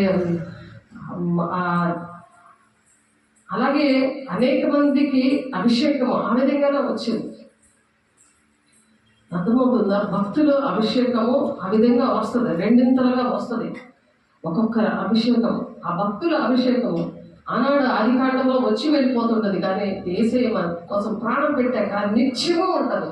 నిత్యము ఆ మనిషిలో దేవుని శక్తి, దేవుని యొక్క అభిషేకం మనలో ఉంటుంది. దేవుని బిడ్డలారా, అలా ఉండాలని దేవుడు ఆశపడుతున్నారు. మనం పరలోక సంబంధం అనేది ఉన్నామా లేదా అనే విషయాలు మనం నేర్చుకుంటున్నాం. కాబట్టి ఆ విషయంలో విధేయత చూపించినప్పుడు పరలోకపు ఇల్లు నీ తండ్రి ఇంటిలో నువ్వు ఉంటూ భూలోకమనే నీ ఇంటిలో నువ్వు చక్కబెట్టుకుంటావు. జ్ఞానవంతులు తన ఇంటిని చక్కపరుచుకుంటారు అని అందుకే ఉంది. కాబట్టి తండ్రి అయిన దేవుడు ఎదురు చూస్తున్నాడు. మనము ఎప్పుడు వస్తామని ఎదురు చూస్తున్నాడు ఆయన. అక్కడ దేవదూతలు అందరూ కూడా మనల్ని ఇన్వైట్ చేస్తున్నారు. దేవా, నా పని ఇంకా కంప్లీట్ అవ్వలేదు, నా పని ఇక్కడ నువ్వు ఇచ్చిన పని కంప్లీట్ అవ్వలేదు, అందుకనే మనం సజీవ లెక్కలో ఉన్నాం. దేవునికి మహిమ కలుగుగా. ఉట్టినే ప్రాణం లేదు, ఉట్టినే మనం జీవించట్లేదు, దేవుని కోసం మనం బ్రతుకుతున్నాము. ఈ లోకంలో ఉండి పరలోక సంబంధాలుగా మనం బ్రతుకుతూ మనం ఏంటంటే సమస్యలన్నీ కూడా గురి వద్దకే మనం పరిగెడుతున్నప్పుడు తండ్రి చిత్తాన్ని ఆ విధంగా వెనుకున్నావు మర్చిపోవాలి, ముందున్న వాటి కోసం పరిగెట్టాలి. సర్లే వాడు వింటాలేదా, నువ్వు మారు. వాళ్ళు వినకపోతే వాళ్ళు విడిచిపెట్టి నువ్వు మారు నువ్వు పరిగెడుతూ ఉండు. వాళ్ళు నీ వెంట పరిగెట్టుకొస్తారు. దేవునికి మహిమ కలుగును గాక. ఎవరైతే నీ మాట వినట్లేదో వాళ్ళు నీ వెంట పరిగెట్టుకొని వస్తారు. అది నీ ఇంటి వరే కావచ్చు, మీ ఊర్లోనే కావచ్చు, నీ ఉద్యోగంలో కావచ్చు, నీ సన్నిధి నీ పరిచయంలోనే కావచ్చు, వస్తారు. అలా వచ్చారు నాకు నా జీవితంలో జరిగింది. అది దేవుడు చెప్తున్న మాటలు. గురి ఎద్దుగా మనం పరిగెట్టాలి. అదే నీతి, నీ రాజ్యాన్ని మీరు వెతకండి మొదట. మీ పనులవుతాన్ని తెలుసు మీకు ఏది కావాలో. తండ్రి జీవితాన్ని ఆ విధంగా మనం నెరవేర్చినప్పుడు తండ్రి ఎంతగానో మనకి సపోర్ట్గా ఉంటాడు. ఆయన ఉగ్రత మన మీదకి రాదు. అలా విధేయత చూపించమంటున్నారు దేవుని బిడ్డలారా. మత్తయి 6:21 ఉంది. ఒకసారి చూడండి. మత్తయి 20 ఎంతసేపు ఏంటంటే అన్ని జనుల్లో ఏమి తిందామా, ఏం తాగుదామా, ఏం పూజిద్దామా అని చదివెట్టుకుంటారు. దేనికోసము? అవన్నీ కావాలంటే ధనం కావాలి కదా, ధనం కావాలి కదా. కాబట్టి ధనం కోసమే దానికోసమే ఆలోచించి వాళ్ళు నరకానికి సిద్ధపడిపోతున్నారు. నీ ధనం ఎక్కడ ఉండదో అక్కడనే నీ హృదయం ఉండదు. కాబట్టి ఆ హృదయము అలా నీ ధనం మీద ఉందనుకో, మనుషుల మీద ఉందనుకో, అక్కడే ఉండిపోతావు. హానోకులో దేవుడితో నడలేదనుకో, హాను దేవుడితో నడిచి వెళ్ళిపోయాడు కదా ఆయన. అలా మనం వెళ్ళాము. తన కోసం ఆలోచిస్తే ఆయన పోషిస్తాను అంటాడు. సంఘాన్ని ఎవరు పోషిస్తారు? దేవుడు పోషిస్తాడు. సంఘానికి శిరస్సు దేవుడు. పెళ్లి కుమార్తె కదా సంఘం అంటే. పెళ్లి కుమార్తెగా మనం సిద్ధపడుతున్నాం కదా. ఆయన శిరస్సే ఉన్నాడని వాక్యం చెప్తున్నాం కదా. ఆయన శిరస్సే నీకుంటే నువ్వు ఆ విధంగా పరిగెడతావు. ఆ డబ్బు విషయంలో నువ్వు అలా ఉండవు. ధనాపేక్ష అలా ఉండవు. ఆ బంగారము అవన్నీ కూడా ఏమీ రావు. నీ ధనము ఏమి రావు, నీ కార్లు నీ మేడలు ఏమి రావు. దేవుని బిడ్డ ఒకసారి ఆలోచించు. దేహంలో దీపం కన్నే కనుక నీ కన్ను తేటగా ఉంటే ఉండి నీడని నీ దేహం అంతయు వెలుగుమయమే అవుతుంది. అప్పుడు అభిషేకం కావాలి, నాకు సమస్యలు పోవాలి అంటే ఇవి చేస్తే అవి పోతాయి. నీ కన్ను తేటగా ఉండాలి. నీ కన్ను ఎప్పుడు ధనం మీద ఉంటే ఎలాగా? అన్నీ సమకూర్చుకున్నావు. ఈ రోజే నీ ప్రాణం అడుగుతున్నాను, నువ్వేం చేస్తావు? దేవుడు మాట్లాడుతున్నాడు. దేవుని బిడ్డ, నీ కన్ను చెడినదైతే నీ దేహం అంతా చీకటం అయిపోయింది. నీలో చీకట్లు ఉన్నాయి. నీ సంఘంలో ప్రార్థన చేసి చెప్పినా వినకపోతే, నీకు కనబడినా నువ్వు వినకపోతే, అర్థం చేసుకోకపోతే. కాబట్టి ఎవడును ఇద్దరు యజమానులు దాసుడుగా ఉండలేరు. అతను ఒకరిని ద్వేషించి ఒకరిని ప్రేమిస్తాడు, లేదా ఒకరి పక్షముగా నుండి ఒకరిని తృణీకరిస్తారు. మీరు దేవునికి సిరికిని దాసులుగా ఉండలేరు. ధనాపేక్షకు నువ్వు ధనంతోనే ఉండిపోతావు ఈ భూలోకంలో. ఎత్తబడే గుమ్మలో నీకు జ్ఞానేంద్రియాలు ఉంది కాబట్టి దేవుడు ఎప్పుడు మధ్యాకాశం నుండి బోర ఊదినప్పుడు నీకు తెలియదు. ఎవరైతే మెలకుగా ఉండి ప్రార్థన చేస్తారో, జ్ఞానేంద్రియాలు కలిగి దేవుడు తండ్రి చిత్తాన్ని నెరవేర్చడానికి గురి ఎత్తుగా పరిగెట్టమంటున్నాడు కదా పౌలు. ఆయన పరిగెట్టమంటాడు. మనం అలాగే నీతిని రాజ్యాన్ని ఎప్పుడైతే వెతుకుతామో అలాగా దేవుని ఆత్మతో నింపుతూ ఉంటాడు. పరిగెడుతుంటే ఆయన నింపుతూ ఉంటాడు. కొరతలైన ఆత్మతో ఆయన నింపుతూ ఉంటాడు. లేకపోతే నాకు విధేయత కానివాని మీద ఉగ్రత నిలబడతాడు, మన తల మీద ఉగ్రత నిలబడుతుందని ఉంది వాక్యము. చూడండి, ఆ మాట కూడా చాలాసార్లు చెప్పడం అయింది. ఆ మాట కూడా కొరత లేని ఆత్మలు ఇస్తారు. ఎవరైతే విధేయత చూపిస్తారో వాళ్ళకి దేవుడు కొరత లేని ఆత్మను ఇస్తానంటున్నాడు. యోహాను 3వ అధ్యాయము చూడండి ఒకసారి. విధేయత ఉన్నప్పుడు దేవుడు ఎలా కొరత లేని ఆత్మ ఇస్తారో వాళ్ళ నోట్లోంచి దేవుడి మాటే వస్తుంది. నోరు హృదయం నిండిన దాన్ని బట్టే నోరు మాట్లాడుతుంది. నీ నోట్లోంచి ఒక్క వాక్యం రాదు, వాక్యాలే చెప్తారు. అసలు వాటికి ఎక్కువ వాక్యాలే మాట్లాడతారని సాతాను మండిపోతుంది. అకేంటంటే కథలు చెప్పాలి. నువ్వు దీవించబడతావు, నువ్వు ఆశీర్వదించబడతావు, నీ ప్రార్థనకి జవాబులు వచ్చింది కాక ఇలాంటి ప్రార్థనలు చేయమంటారు. అలాంటి బోధకులు ఎత్తుక్కుంటున్నారు. అక్కడ దేవుడు ఉండడే. ఏలైనగా దేవుడు తన పంపిన వారికి కొరత లేకుండా ఆత్మను అనుగ్రహించును కనుక ఆయన దేవుని మాటలే పలుకును. దేవుని మాటలు ఇష్టం ఉండవు. దెయ్యానికి ఇష్టం ఉంటాయా దేవుని మాటలు? ఆ దెయ్యాల బోధ వింటుండే వాళ్ళకి ఇష్టం ఉంటాయా? ఆలోచించండి. పరిశుద్ధంగా చేశాడు, పరిశుద్ధులకి అప్పచెప్పవలసిన బాధ ఇచ్చాడు, అపోస్తల బాధ. దానిలో పోరాడుతున్నప్పుడు నువ్వు సహకరించాలి కదా. తండ్రి కుమారుని ప్రేమించి ఉన్నాడు కనుక ఆయన చేతికి సమస్తము అప్పగించి ఉన్నాడు. కుమారుని యందు విశ్వాసం ఉంచేవాడే నిత్య జీవం గలవాడు. కుమారునికి విధేయుడు కానీ వాడు జీవము చూడడు కానీ దేవుని ఉగ్రత వాడి మీద నిలిచి ఉండును. అది నిలుచుండదని మరి అపోస్తల బోధలో ఉన్న వాళ్ళకి, నిన్ను పెంచిన వాళ్ళకి, నీ బాప్టిజం ఇచ్చిన వాళ్ళకి తెలుస్తుంది. కానీ నువ్వు డాక్టర్లే మార్చేస్తున్నావు. ఫ్యామిలీ డాక్టర్ పక్కన పెట్టేసి ఆర్ఎంపీ డాక్టర్ నాకు కావాలి, మా ఇంటి దగ్గర ఉన్నాడు, అందుకని ఆ డాక్టర్తో ట్రీట్మెంట్ చేస్తానంటే నీకు అవుతుందా?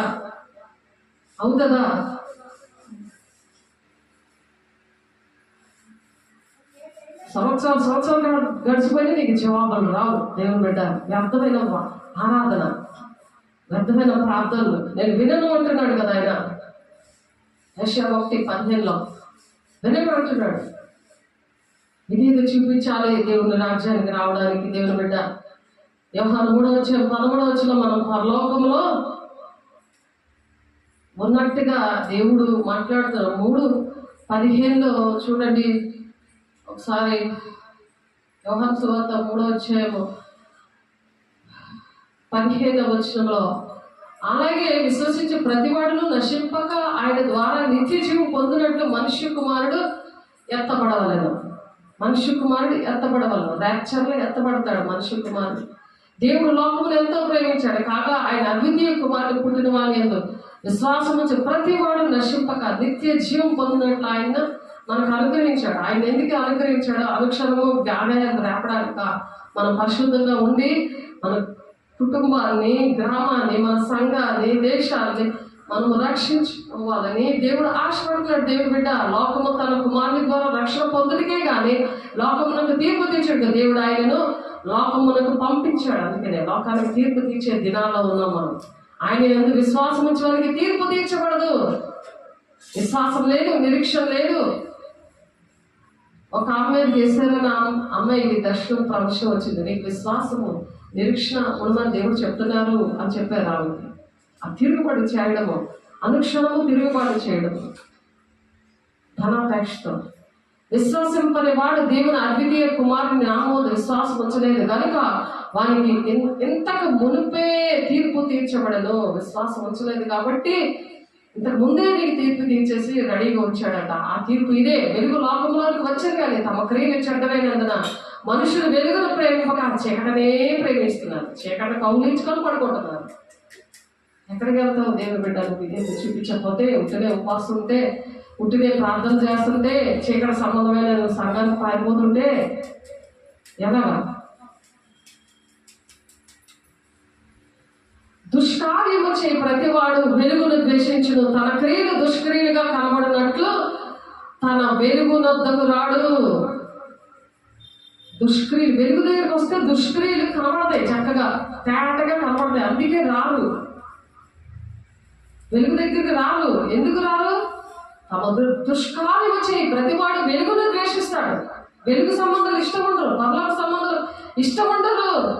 తన క్రియలు దుష్క్రియలుగా కనబడినట్లు వెలుగునొద్దకు రాను. సత్యవంతుడైతే తన క్రియలు దేవుని మూలంగా చేయబడి ఉన్నవని ప్రత్యక్షపరచబడినట్లు వెలుగునొద్దకు వస్తాడు. వెలుగు దగ్గర, దేవా నాలో నువ్వు రండి నాయన, నాలో నువ్వు ఉన్నట్టు చూడాలయ్యా, ప్రతి ఒక్కరు నాలో నిన్ను చూడాలయ్యా. నేను అలాగే ప్రార్థన చేసేదాన్ని. అనుక్షణం నా ప్రార్థన అదే. 1999లో నేను పరిశుద్ధాన్ని పొందుకున్నప్పుడు అప్పుడు ప్రార్థన అదే, నాలో నీకు ఇష్టం లేనన్నీ తీసివే ప్రభా. వర్షిప్ చేస్తున్నప్పుడు అదే ప్రార్థన చేస్తాను, నీకు ఇష్టం అన్నీ నాలో పెట్టండి అని అడుగుదురు గాక. మీరు కూడా దేవుడికి మహిమ కలుగును గాక. మిమ్మల్ని కూడా వెలుగు సంబంధులుగా దేవుడు చేయనుగాక. సత్యవంతుడైతే తన క్రియలు దేవుని మూలంగా చేయబడి ఉన్నవని ప్రత్యక్షపరచబడినట్లు వెలుగునొద్దకు వచ్చును.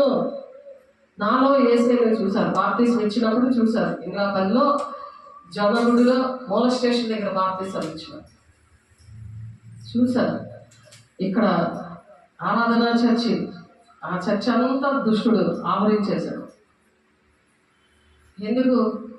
ప్రార్థన సహవాసం రొట్టె విచ్చుడు ఎడతెక్కలేదు. ధనాపేక్షతో ఒక వ్యాపారంగా దేవుడికి కోపం ఎక్కడ వచ్చింది? తన ఇంటిని వ్యాపారంగా చేసినప్పుడు బల్లం తెర వేశాడు. అలాంటి పరిస్థితి వచ్చింది అక్కడ. కానీ దేవుడు మరి ఎక్కడైతే దేవుడు సేవించారో అక్కడే దేవుడు నాకు ఒక 3 ప్రవక్తలతో మాట్లాడి అక్కడే దేవుడు నాకు ఇక్కడ జనగుడ్లో అదే ప్లేస్లో నాకు సొంత చర్చ ఇవ్వడానికి దేవుడు ఎంత కృప చూపించాడు. దేవుడికి మహిమ కలుగును గాక. సొంత చర్చ ఇస్తానని దేవుడు మాట్లాడారు 3 ప్రవక్తలతో. 1000 మంది దగ్గర మాట్లాడారు, నాకు ఇచ్చారు. అదే కాకుండా దేవుడు ఎవరైతే అన్నదమ్ములు అక్కచెల్లెలు భూములు ఆస్తులు విడిచిపెడితే ఇహలోకంలో అన్నదమ్ములు భూములు ఆస్తులు ఇస్తానని చెప్పి మరి ఆ ఆస్తి అక్కడ మరి గోకులంలో ఇచ్చి అక్కడ కూడా ఇల్లు చర్చి కూడా దేవుడు మరి సమకూర్చాడు. దేవుడు ఎంత గొప్ప దేవుడు ఆలోచించండి. వెలుగు సంబంధులుగా మనం ఉన్నప్పుడు నీకేది కావాలని పర్లకతో తెలుసు. సమస్యలన్నీ చిన్నగా నీకు కనపడతాయి, అవన్నీ మటమాయమైపోను గాక. ఎప్పుడైతే మనం పరలోక సంబంధులుగా మనం ఉంటామో, సత్యవంతుడైతే తన క్రియలు దేవుని మూలంగా చేయబడి ఉన్నామని ప్రత్యక్షపరచబడినట్టు మనం ప్రత్యక్షపరచబడాలి. దేవుడు నాకు ఇన్ని క్రియలు చేశాడని మనం వెలుగు దగ్గరికి వచ్చి వెలుగు సంబంధులుగా మనకు లోకానికి మనం వెలుగే ఉన్నామని దేవుడు మనల్ని ఆయన ప్రాణం పెట్టి మనల్ని అలాగే చేశాడు. వెలుగు సంబంధంగా మనం చేశాడు. మనం విధేయత చూపించాలి. దేవుడు బిడ్డ ఉపవాస దినాల తర్వాత అలాగా విధేయత చూపించినప్పుడు దేవుడు అనేకమైన అద్భుత కార్యాలు చేయడానికి ఆశపడుతున్నాడు. ఆశపడి మరి దేవుడికి ఇష్టంగా బ్రతకాలని దేవుడు ఆశపడుతున్నాడు. దేవుడు బిడ్డ దేవుడి పట్ల నీ ప్రణాళిక ఏంటో మరి అది మనం ప్రతి ఒక్కరి ఉపవాస దినాల్లో తెలుసుకోవాలి. అద్వితీయ సత్యం దేవుడైన నిన్నును నీవు పంపిన యేసుక్రీస్తును ఎరుగుటే నిత్య జీవము. నిత్య జీవము ఎరగాలి, దేవుడి కోసం తెలుసుకోవాలి. ఆయన ఎందుకు ప్రాణం పెట్టాడు, నీ కోసం ఎందుకు ఆయన చనిపోయాడు, నా పాపాల కోసం చనిపోయాడని మనం ప్రార్థన చేసుకున్నాం. ఇప్పుడు ప్రార్థన చేసాము, ఆరాధన చేసాము, అలాగే మన కోసం ఆయన చనిపోయాడు, మనం చేసిన తప్పుల కోసం. కానీ మన పరిశుద్ధంగా ఉండి ఏం చేస్తున్నాం? మళ్ళీ ఆయన గాయాలు రేపుతున్నామా, అవిధేయత చూపిస్తున్నామా, చేసిన తప్పే చేస్తున్నామా, దేవునికి ఇష్టంగా ఉంటున్నామా లేదా అనేది ఆలోచించుకోవాలి. దేవుని బిడ్డ ఇక్కడ అపోస్తలుల గారు 14:22 వచనంలో శిష్యుల మనసులను దృఢపరిచి విశ్వాసముందు నిలకడగా ఉండాలని మరి పౌలు గారు మరి చెప్తున్నారు. విశ్వాసుల నిలకడగా మీరు ఉండాలి అని, అనేక శ్రమలు అనుభవించి మనం దేవుని రాజ్యంలో ప్రవేశించాలని మిమ్మల్ని హెచ్చరిక చేస్తున్నాను అంటున్నాడు. అనేక శ్రమలు, ఆ శ్రమలన్నీ కూడా ఏమీ కాకుండా ఉంటాయి. శ్రమలు అన్నీ కూడా ఆ శ్రమల్లోనే దేవుడు సువర్ణంగా మార్చేస్తాడు. నేను అనుభూతితో చెప్తున్నాను. ఆ శ్రమలే అంటారు, సుఖాలే కావాలని సాధారణంగా అంటాడు. ఆ సాతాను మాట నువ్వు విన్నావు అనుకో, నువ్వు దేవుని రాజ్యంలో నిత్య జీవానికి రాలేవు. నిత్య జీవం కావాలంటే సువర్ణంగా మార్చబడాలి, వెలుగు సంబంధిగా అలా మార్చబడాలి. అపోస్తలుల కార్యము 14వ అధ్యాయములో 22వ వచనంలో ఆ మాట ఉన్నది. చూడండి ఒకసారి, 14వ అధ్యాయము 22వ వచనంలో నోట్ చేసుకోండి. శ్రమలు జయించాలి. దేవుని ఆత్మను పొందుకున్నప్పుడు, దేవునికి ఉద్యోగం చూపించే దుష్టుని ఎదిరించినప్పుడు నువ్వు జయించగలవు. ఆ శిష్యులకి దేవుడు ఆ విధంగా చెప్పారు. అలా చెప్పి వాళ్ళ బలపరిచాడు ఆయన. అలా బలపరిచిన దేవుడు మనల్ని కూడా బలపరచును గాక. సహోదరుడు సహోదరుని, తండ్రి కుమారుని మరణములకు అప్పగిస్తారు, లేకపోతే అలా కూడా పోతాయి. పిల్లలు తల్లిదండ్రుల మీద లేచి వారిని చంపిస్తారు. మీరు నా నామం నిమిత్తం అందరి చేత ద్వేషించబడతారు, అంతం వరకు సహించి వాడు రక్షించబడడు. అలాంటి దినాల్లో మనం ఉన్నాం. మత్తయి సువార్త 10వ అధ్యాయం 21-22 వచనాల్లో అటువంటి దినాల్లో మనం ఎంత అభిషేకం కలిగి ఉండాలి, దేవుని విధేయతగా ఎంతగా ఉండాలి, మన కొరతలేని ఆత్మతో మనం ఎలాగ నింపబడాలి. తన సిలువను ఎత్తుకొని నన్ను వెంబడింపని వాడు నాకు పాత్రుడు కాదు. శ్రమలు అంటే ఏంటి? సిలువ. అది సిలువను ఎత్తుకొని, తన సిలువను ఎత్తుకొని వెంబడింపని వాడు నాకు పాత్రుడు కాదు, దేవుని సంబంధి కాదు, పరలోక సంబంధి కాదు. శ్రమ వచ్చేస్తాయి అని అన్నీ అనుకుంటారు. దేవుడు తెలియలేని వాళ్ళు అనుకున్నప్పుడు నువ్వు చెప్పేవారిగా ఉండాలి, కానీ నువ్వు అలాగే ఏడకూడదు. అలాగా అర్థం చేస్తున్న సాతాన్ని చెరగొట్టుకొని నువ్వు బయటికి రావాలని ఆజ్ఞాపిస్తాడు దేవుడు. దేవుడు మహిమ కలుగును గాక.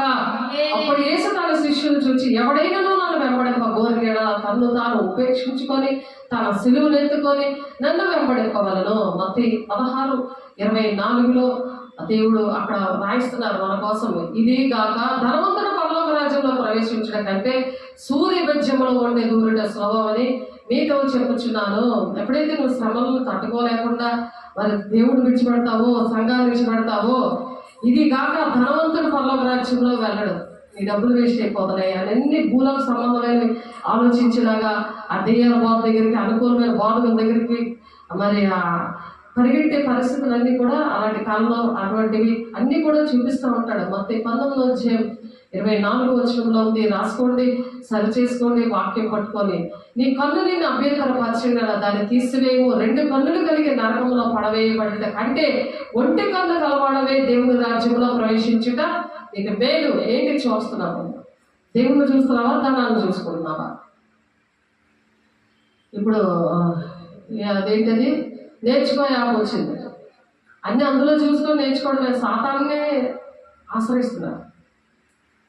అది అంత్యక్రీస్తు యొక్క ప్లానింగ్. అది అలాగా సాతాన్ని అనేక మందిని పోగు చేసుకుంటున్నాడు. అలాగా రాబోయే దినాల్లో అదంతా నువ్వు ఎక్కడ, నీ అడ్రస్ ఏంటి, నీ ఒంట్లో ఏటున్నాయి, నీ ఇంట్లో ఏటు, అన్నీ కూడా తెలుస్తాయి అవి. కాబట్టి దేవుణ్ణి ఆశ్రయించాలి, దేవుణ్ణి అడగాలి.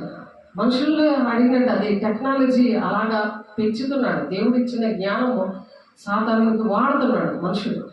కాబట్టి నీ కన్ను నిన్ను అభ్యంతరపరిచిన ఎడల దాన్ని తీసి పారవేయాలంటున్నాడు.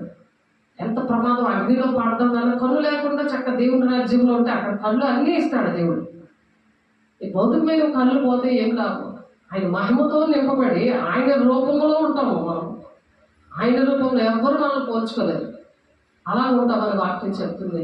కాబట్టి 2 కళ్ళు కలిగి నరకంలో పడవేయడం కంటే ఒంటి కళ్ళు కలవాడే దేవుని రాజ్యంలో ప్రవేశించడం మేలు అంటున్నారు. అన్నీ నీకు ఆ జ్ఞానం దేవుడు ఇచ్చిన గాక. నీ కన్ను నిన్ను అభ్యంతరపరచడలా దాన్ని తీసి పారవేయమని. 2 కళ్ళు కలిగి నరకంలో పడవేయడం కంటే ఒంటి కన్ను గలవాడే దేవుని రాజ్యంలో ప్రవేశించడం మేలును. మార్కు సువార్త 9:47లో కూడా ఈ స్వార్థంలో మరి అన్నింటిలో కూడా దేవుడి స్వార్థంలో రాసి ఉంచారు దేవుని భక్తుల ద్వారా. ఆయన మాటలకు శిష్యులు విస్మయం ఉంది. అందుకు యేసు తిరిగి వారితో ఇట్లా, పిల్లలారా, తమ ఆస్తి ఎంత నమ్మించేవారు దేవుని రాజ్యంలో ప్రవేశించడం ఎంతో దుర్లభము. ఆస్తి ఎంత నమ్మకం ఉంచితే, ఆస్తి మీద నువ్వు నమ్మకం పెట్టుకొని నా పిల్లలు అనుకొని ఉన్నావు అనుకో, వాళ్ళు దేవుని రాజ్యంలో ప్రవేశించరట. దేవుడు ఇచ్చిన బహుమానాలు కదా, వాళ్ళకి దేవుడికి అర్పించాలి. అది వాళ్ళ దేవుడికి అర్పించాలి. దేవుడి బిడ్డలుగా తేవాలంటే ఆ మాట వినకపోతే నువ్వు ముందు మాట విను. వాళ్ళకన్నా ఘోరంగా తయారయ్యేమో అవిధేయుడిగా. మార్కు 10:24-25 వచనంలో ఉంది, ధనవంతుడు దేవుని రాజ్యంలో ప్రవేశించడం కంటే ఒంటి సూది మధ్యలో దూడడం చాలా సులభం అంటే అనుకున్నది సూది గజ్జి వెళ్తుంటుంది. అంత ఈజీ, అంత కన్ఫామ్గా దేవుడు మరి గ్రంథంలో రాయించారు. ఒకసారి ఆలోచించేవా, చదువుకొని కుటుంబాలలో చదివేసుకోలేనేమో, 100 సార్లు కంప్లీట్ చేసేసాను బైబిల్, 1000 సార్లు కంప్లీట్ చేస్తాను. ఇది కాదు, అది నీ ఒంట్లోకి ఎక్కిందా లేదా, వాక్యమనే దేవుడు నీలో ఉండి ఆ వాక్యమనే దేవుడు నేను నడిపిస్తున్నాడా లేదా, అది మనం ఆలోచించాలి. ఉపవాసమైనా, వాక్యం చదవమైనా, ప్రార్థన అయినా దేవునికి ఇష్టంగా ఉండాలి. దేవునితో జవాబులు రావాలి. దేవుడు నీలో ఉన్నాడా లేదని నువ్వు వెలుగు దగ్గరికి వచ్చి సరి చేసుకోవాలి. చీకటి దగ్గర ఉంటే నీకు ఏం తెలుస్తుంది? వెలుగు దగ్గరికి వస్తే తేట కనబడుతుంది. ఏదైనా మనకు పడితే మనం వెలుగు దగ్గరికి వస్తామో చీకటిలోనే మనకనే మనం వెతకలేము కదా. అలాగా దేవుడు వెలుగు దగ్గరికి రమ్మంటున్నారు. కాబట్టి యేసు తను నమ్మిన యూదులతో, మీరు నా వాక్యమందు నిలిచిన వారైతే నిజముగా నాకు శిష్యులై ఉండి సత్యమును గ్రహిస్తారు. నిజముగా దేవుని శిష్యులుగా మనం ఉండాలి. సర్వలోకానికి సువార్తను ప్రకటిస్తాం. ఇప్పుడు శిష్యులు తయారు చేస్తాను. గ్రేట్ కమిషన్ మొత్తం 28లో ఉంటుంది కదా, 18, 19, 20 వచనాలు. కాబట్టి ఇక్కడ యోహానుతో 8, 31, 32 వచనాల్లో అప్పుడు సత్యము మిమ్మల్ని స్వతంత్రులుగా చేస్తుందన్నమాట. బంధకాలన్నీ తెగిపోను గాక యేసు నామములో. కాబట్టి మీ బంధకాలన్నీ తుడి చేయడానికి, మరలా మీకు అభిషేకం ఇవ్వడానికి, మరలా సమస్యల నుండి దేవుడు విడుదలైపోవాలంటే మీరు సత్యబోధంలో, సత్యంలో మీరు ఉండడానికి దేవుడు ఆశపడుతున్నాడు. దేవుడు బిడ్డ సత్యవాక్యములో మనం ఉండాలి. వాక్యం ఎలా చెప్తుందో అలా నడవాలి. మన సౌభ్యత ఆధారపడకూడదు, కల్పనా కథల వైపు తిరగకూడదు, దెయ్యాల బోధన వైపు వెళ్ళకూడదు. కాబట్టి అప్పుడు సత్యం మిమ్మల్ని స్వతంత్రంగా చేస్తుందట. తనను నమ్మిన యూదులతో మీరు నా వాక్యమందు నిలిచిన వారైతే, నా వాక్యమందు నిలబడమంటున్నాడు ఆయన. నిజముగా నాకు మీరు శిష్యులు అవుతారు. అక్కడ ఆ యూదులు ఏం చేశారు? నిలబడలేదు, ఆయనకి సిలువ వేశారు. ఇప్పటికి కూడా ఆ సిలువేడినే కేకలేస్తున్నారు. ఆనాడు కేకలేసారు, ఇప్పటికి కూడా అదే కేకలేస్తున్నారు. కారణం ఏంటి? సత్యవాక్యాన్ని గ్రహించలేదు వాళ్ళు. కాబట్టి విద్యావిహీనులు, అస్థిరులు దేవుని వాక్యాన్ని అపార్థం చేసుకుంటారన్నది వాక్యం. పేతురు రాసిన పత్రికలో 2 పేతురు 3వ అధ్యాయంలో ఉంటుంది. 18, 19 వచనాలు అనుకుంటాను. కాబట్టి అలా ఉన్నారా? ఒకసారి ఆ విధంగా నేను దేవా నీ వాక్యాన్ని గ్రహించలేకపోయినాయా, నాలో స్థిరత్వం దయచేయండి, క్రీస్తు అనే బండలో మమ్మల్ని కట్టండి, మేము అవిధేయతగా ఉన్నాము, మమ్మల్ని క్షమించండి అని దేవుని దగ్గర పోరాడడానికి ఇష్టపడాలి. దేవుని బిడ్డలారా, అలా ఇష్టపడినప్పుడు దేవుడు మీకు ప్రతి విషయంలో కూడా ఆయన సహాయం చేయనుగాక. ఆమేన్.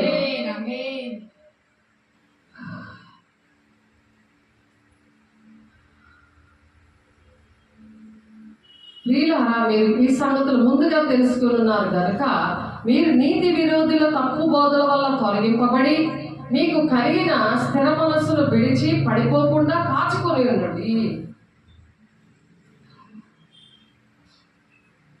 మన ప్రభువును రక్షకుడునైన యేసుక్రీస్తు అనుగ్రహించు కృపయందును జ్ఞానమందును అభివృద్ధి పొందిడి.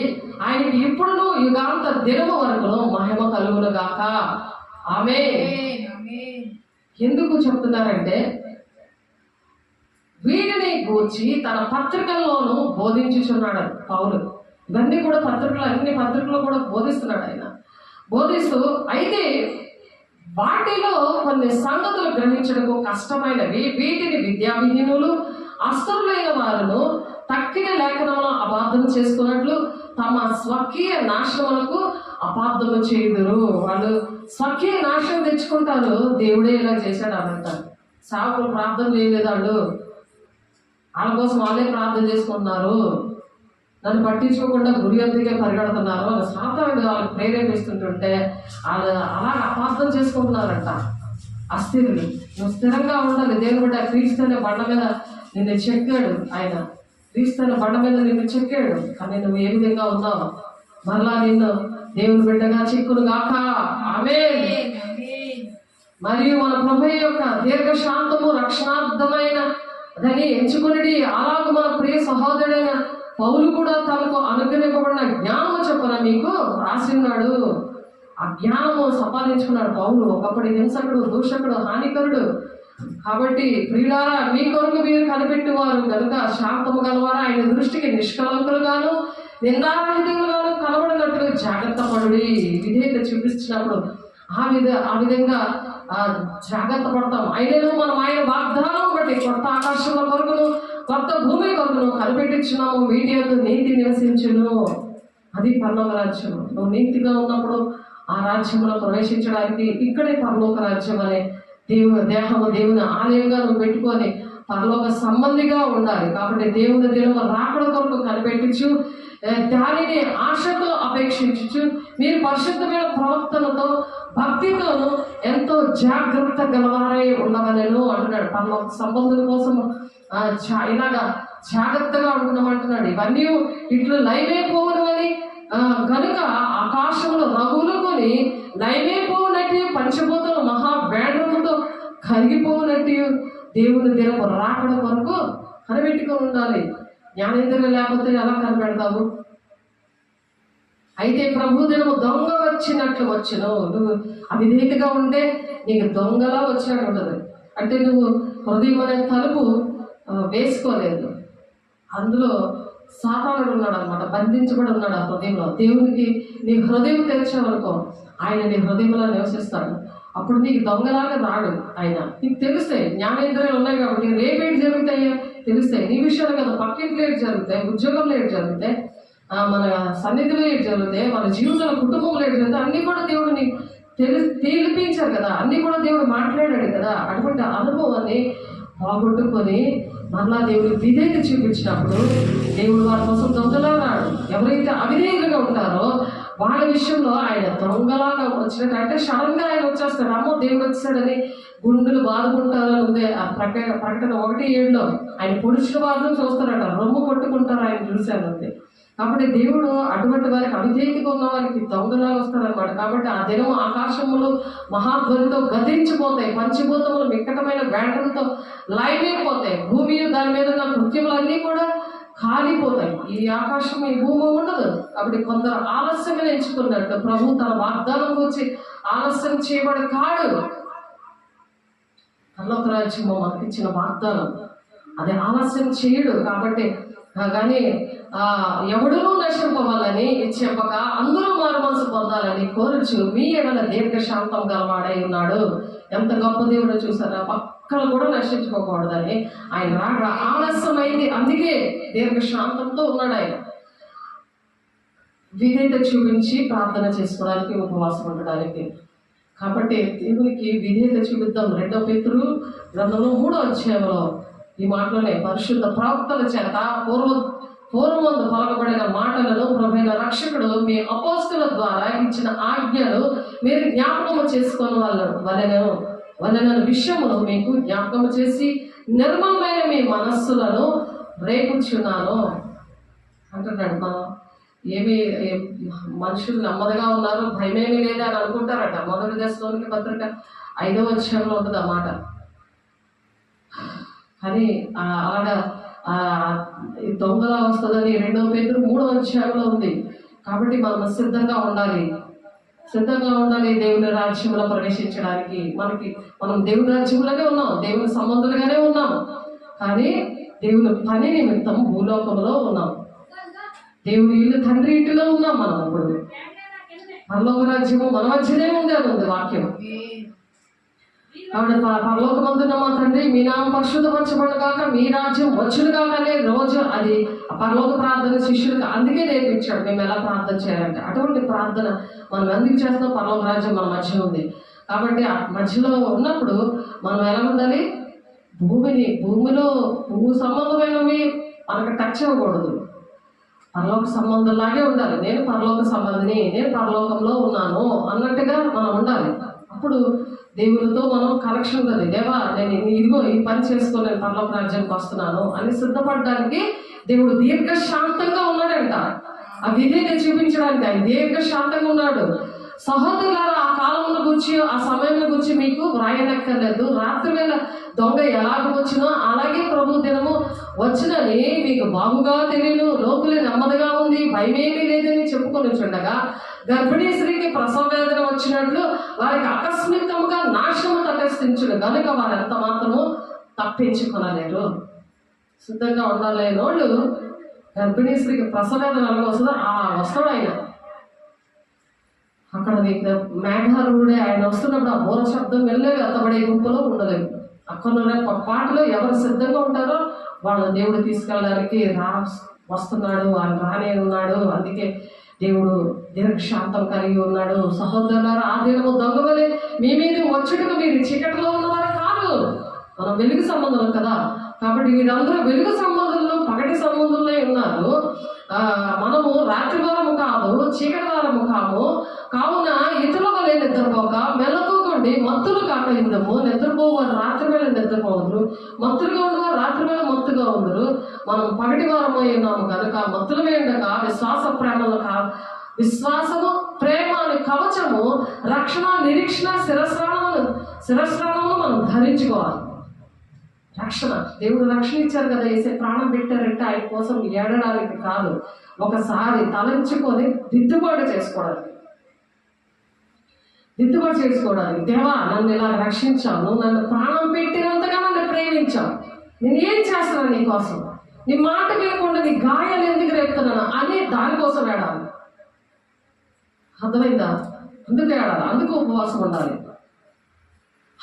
అలాగే నువ్వు నాకు తెలుసు, కానీ నిన్ను నేను కలిగి ఉన్నాను, నీ ప్రేమ నేను రుచి చూశాను, కానీ నేను అలా ప్రవర్తిస్తున్నాను. అన్ని జనులు ఏం తిందమా, ఏం త్రాగదమా, ఏం భుజిద్దామా అని చింత ఎందుకు పెట్టుకున్నాను నేను? మొదటి నీ నీతిని నీ రాజ్యాన్ని నేను ఎందుకు బతకట్లేదు? భూలోకంలోనే మనం బతకాలి, నీతిగా మనం ఇక్కడే రెడీ అవ్వాలి. అందుకని మత్తులు కాక విశ్వాస ప్రేమలను కవచం. నీకు ఎందుకు ప్రేమ లేదు? దేవుడు బిడ్డలంటే నీకు ఎందుకు ప్రేమ లేదు? వాళ్ళు ఎందుకు నువ్వు ద్వేషిస్తున్నావు? విశ్వాస ప్రేమల కవచము, రక్షణ నిరీక్షణ శిరస్నామము ధరించుకో. ఎందుకనగా మన ప్రభువైన యేసుక్రీస్తు ద్వారా రక్షణ పొందుడికే దేవుడు మనల్ని నియమించాడు, కానీ ఉగ్రత పాలవుటకు నియమించలేదు. మనం మేలుకొని ఉన్నాను, నిద్రపోవచ్చున్నాను, తనతో కూడా జీవించే నిమిత్తము ఆయన మన కొరకు మృతి పొందాడు. అందుకు ఆయన చనిపోయాడు. మనం మేలుకొని ఉన్నా, నిద్రపోవచ్చున్నా, మన కోసం ఆయన తనతో కూడా జీవించే నిమిత్తము, తనతో కూడా మనం జీవించాలి. సాతానుతో మనం జీవించకూడదు. అవిధేయత ఉంటే సాతానుతో జీవించినట్టు లెక్క. వాళ్ళ మీదకే ఉగ్రత వస్తుందని చెప్తున్నాడు. పొదలో సింహము బయలుదేరుతుందట, అందుకే గోలుబట్ట కట్టుకోమంటున్నాడు ఆయన. అలాగే దేవుడు బతిమాలుకోవాలి. అటువంటి అవిధేయతలో ఉన్న వాళ్ళందరూ కూడా అలా దీవించబడాలని దేవుడు ఆశీర్వదిస్తున్నాడు. దేవుడు మిమ్మల్ని అట్టి విధంగా దీవించును గాక, ఆశీర్వదించును గాక. మనం మేలు కొని ఉన్నాను, నిద్రపోవచ్చున్నాను, తనతో కూడా జీవించు నిమిత్తము, తనతో కూడా మనం జీవించు నిమిత్తము. దేవుడితో మనం జీవిస్తున్నామా, దెయ్యంతో జీవిస్తున్నామా, అది చెక్ చేసుకోవాలి. వెలుగు సంబంధం ఉన్నావా, చీకటి సంబంధం ఉన్నావా, అది చెక్ చేసుకోవాలి. ఉపవాసంలో చెక్ చేసుకుంటే మరియు సహోదరులు మీరు ప్రయాసపరిచే ప్రభువునది మీకు పైవారి నుండి మీకు బుద్ధి చెప్పు వారిని మన్నన చేసి, బుద్ధి చెప్తున్న వాళ్ళని మీరు మన్నన చేసి వారి పనిని బట్టి వారి ప్రేమతో మిక్కిలి ఘనంగా ఎంచాలంట. ముఖ్యంగా ఘనంగా ఎంచాలి. నాకు దేవుడు ఎంత మంచి సేవకులు ఇచ్చారు, ఎంతగా నాకు వివరించి చెప్తున్నారు, ఎంతగా నా కోసం కన్నీరు కారుస్తున్నారు, ఎంతగా నా కోసం ప్రయాసపడుతున్నారు. మీకోసం ప్రార్థన చేస్తే కదా మీకోసం దేవుడు మాట్లాడుతున్నాడు. మీరు ఎలా ఉపవాసం ఉండాలో. కాబట్టి మీకు బుద్ధి చెప్పు ఉన్నవారిని మన్నన చేసి వారి పనిని బట్టి వారికి ప్రేమతో మిక్కిలి ఘనముగా ఎంచవలని వేడుకొనిచున్నాను. మరియు ఒకరితో ఒకరు సమాధానముగా ఉండి, సహోదరులారా మేము మీకు బోధించినది ఏమనగా అక్రమంగా నడుచుకోవడం వారికి బుద్ధి చెప్పుడి, ధైర్యపరచడిన వారికి ధైర్యపరచడి, బలహీనులకు ఊతనీయండి, అందరి ఎడల దీర్ఘశాంతం గలవారై ఉండండి.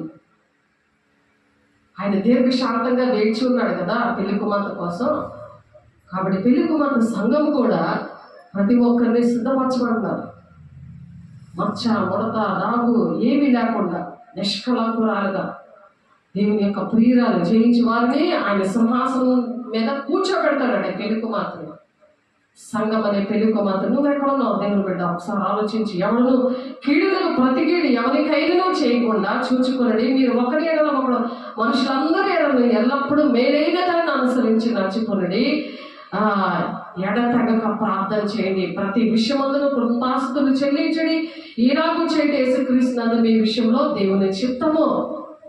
కృతాస్తుతులు చెల్లించకుండా ఎప్పుడు ఏడ్చుకొని ఉండడమే భూ సంబంధమైన విషయాల కోసం దేవుడు పక్షిరాజు యవనంతో పైకి ఎగరమంటున్నాడు. ఆయన అలాగే పెరగట్టమంటున్నాడు, సంవత్సరాలుగా నడిచిపోమంటున్నాడు. అలా పక్షిరాజు పైనుండి వెళ్తుంటుంటే ఎలా ఉంటుంది?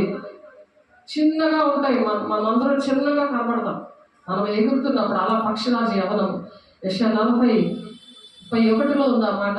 అలాగే యెహోవా కొరకు అలాగే ఎదురు చూడాలి మనం. అప్పుడు దేవుడు సమస్యలు తక్కువగా చిన్నగా కనపడతాయి అన్నమాట. అవన్నీ కూడా యేసునామములో మట్టి మాయమైపోను గాక, తండ్రి చిత్తం నెరవేర్చబడను గాక, దేవుని ఉగ్రత నుండి దేవుడు విడిపించును గాక, దేవునికి విధేయత చూపించును గాక. యేసునామములో మహిమ గల దేవ ప్రార్థన చేసుకుందాము.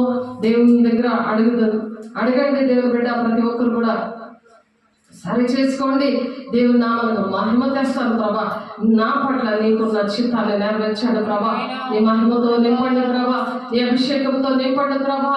అయా నా తండ్రి నాయన విధేయతగా ఉన్నానైనా ఈ విషయాలను అన్ని కూడా ఒప్పుకొని విడిచిపెట్టండి. దేవుని బిడ్డలారా ప్రతి ఒక్కరు అతిక్రమలు దాచిపెట్టవాడు బద్దెలుడు, ఒప్పుకొని విడిచిపెట్టవాడు కనికరం పొందుకుంటాడట. కనికరమైన దేవుడు, ఆ కృపా సత్య సంపూర్ణుడు, ఆ కరుణామయుడు మన మధ్య ఉన్నాడు. కాబట్టి దేవుణ్ణి ఆశ్రయించండి, వారికి ఏమేనో పదవేయుడు అని చెప్తున్నాడు. దేవుని బిడ్డ దేవునితో మాట్లాడండి, దేవునితో మాట్లాడండి, దేవుని దగ్గర తీర్మానం చేసుకోండి. నీకు విధేయత చూపిస్తానయ్యా, యెరూషలేము వారలారా నాకు విధేయత చూపించండి అని దేవుడు మిమ్మల్ని బ్రతులాడుకుంటున్నాడు. దేవుడు పక్షంగా, దేవుడు రాయబారులుగా మరి దేవుడు పంపించి ఉండగా దేవుడు పక్షంగా మనము దేవునితో సమాధాన పడమని మనం నేర్చుకున్నాము.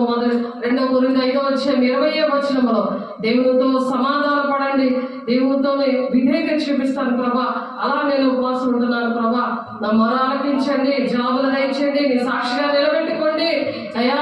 దేవుడు మా ద్వారా వేడుకున్నట్లు మేము క్రీస్తుకు రాయబారులమై ఉన్నాము దేవా. మేము నాయన రాయబారులుగా ఉంటామయ్యా. అనేక మంది మా దేశాలు మేము రక్షించుకుంటామయ్యా. మా గ్రామాలు, మా కుటుంబాలన్నీ కూడా అనేక మంది నైనా అయ్యా నువ్వు తెలియక నశించిపోతున్నారయ్యా. ఏ ఒక్కరు కూడా అయ్యా నా తండ్రి నశించుకోవడం ఇష్టం లేదు ప్రభా. మేము భూ సంబంధమైన వాటి మీద మేము మనసు పెట్టుకోము ప్రభా. మమ్మల్ని క్షమించండి, కనికరించండి దేవా. యెహోవా ఆత్మ గిద్యోను మీద